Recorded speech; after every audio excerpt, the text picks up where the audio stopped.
নিখিলবঙ্গ শিক্ষক সমিতির অধীনস্থ অবসরপ্রাপ্ত শিক্ষক শিক্ষিকা এবং শিক্ষাকর্মীদের স্ট্যান্ডিং কমিটির মালদা জেলা কনভেনশন হয়ে গেল রবিবার। এদিন এই কনভেনশন অনুষ্ঠিত হয় মালদা শহরের কালীতলায় অবস্থিত নিখিলবঙ্গ শিক্ষক সমিতির মালদা জেলা কার্যালয়ে। উপস্থিত ছিলেন নিখিলবঙ্গ শিক্ষক সমিতির জেলা সম্পাদক অরুণ কুমার প্রসাদ, নিখিলবঙ্গ শিক্ষক সমিতির নেতা শঙ্কর সেনগুপ্ত, প্রদীপ কুমার গুপ্ত, অবসরপ্রাপ্ত শিক্ষক শিক্ষিকা এবং শিক্ষাকর্মীদের স্ট্যান্ডিং কমিটির মালদা জেলা কনভেনার সম্পন পাল সহ অন্যান্যরা।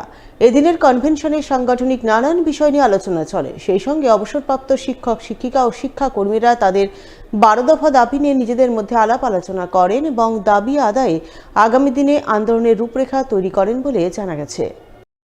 আজকে আমাদের জেলা নিখিলবঙ্গ শিক্ষক সমিতি অবসরপ্রাপ্ত শিক্ষক শিক্ষিকা শিক্ষাকর্মীদের স্ট্যান্ডিং কমিটির একটা কনভেনশন, সেই কনভেনশনে আজকে আমরা এখানে উপস্থিত হয়েছি।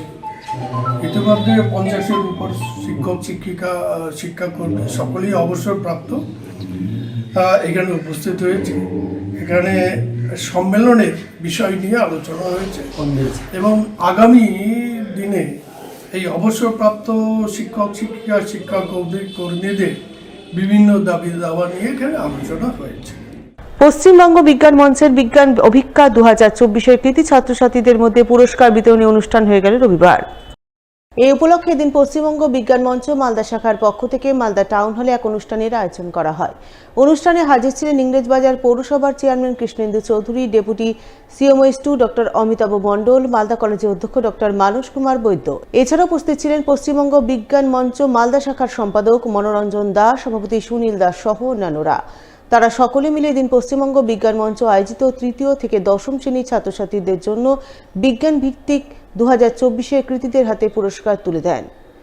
পশ্চিমবঙ্গ বিজ্ঞান মঞ্চ পরিচালিত 28তম বর্ষ বিজ্ঞান অভিজ্ঞা 2024 তার জেলা স্তরের স্থানাধিকারী ছাত্রছাত্রী যারা, তাদেরকে আজকে মালদা টাউন হলে পুরস্কৃত করা হয়। এবছর বিজ্ঞান অভিজ্ঞা পরীক্ষা দিয়েছিল 41,759 জন। এর মধ্যে পাস করেছে 36,296 জন। পাসের পার্সেন্টেজ 86.92%। এবং এটা উল্লেখযোগ্য বিষয় যে যারা অভিজ্ঞা দিয়েছিল তাদের মধ্যে মেয়েদের সংখ্যা অনেকটাই বেশি, 23,202। আর আমরা আজকে জেলা স্তরে গোটা জেলার এই যে প্রায় 42,000 ছাত্রছাত্রী যারা আছে তাদের মধ্যে থেকে 3 থেকে 10 পর্যন্ত জেলা স্তরে যারা প্রথম, দ্বিতীয়, তৃতীয় হয়েছে, সর্বোচ্চ নম্বর যারা পেয়েছে এমন 3 জনকে আমরা পুরস্কৃত করছি এবং সব মিলিয়ে 104 জনকে আমরা পুরস্কৃত করছি।